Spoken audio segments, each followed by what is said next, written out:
What would your message be to the 5 leadership contenders for the Conservative Party leadership and, of course, ultimately Prime Minister, that may well be thinking about scrapping outright the online safety bill?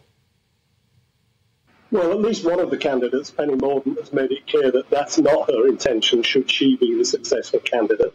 And can I just say, since in the 2010 Conservative Manifesto, the 2015 Conservative Manifesto, the 2017 and the 2019 Conservative Manifestos, promises were included about making the internet a better and safer place for children. This bill is substantially near the end of its time in the House of Commons. It's yet to go to the House of Lords. In fact, there was only one more day left on it. And if it hadn't been for the Tory party leadership elections, it would have been through and finished the Commons this week.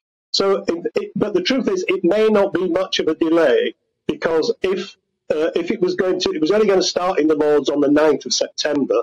If it's really the case that the Conservatives will have selected a new leader, we will have a new Prime Minister on the 5th of September, we may not have lost much time at all. And that is what I sincerely hope turns out to be the case.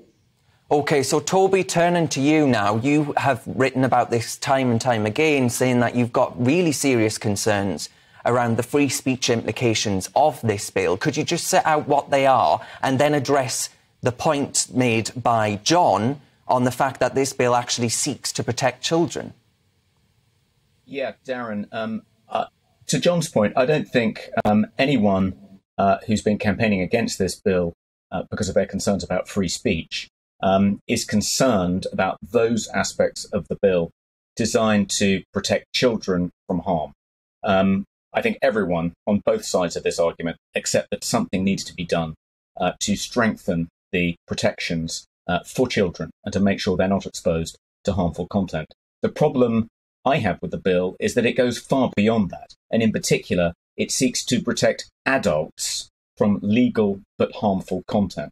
And in the indicative list that the government has published of what will be included in the legal but harmful to adult stuff would be things like misinformation, health-related misinformation, harassment. And our concern is that censorship on social media platforms like Facebook and Twitter is already enormously extensive.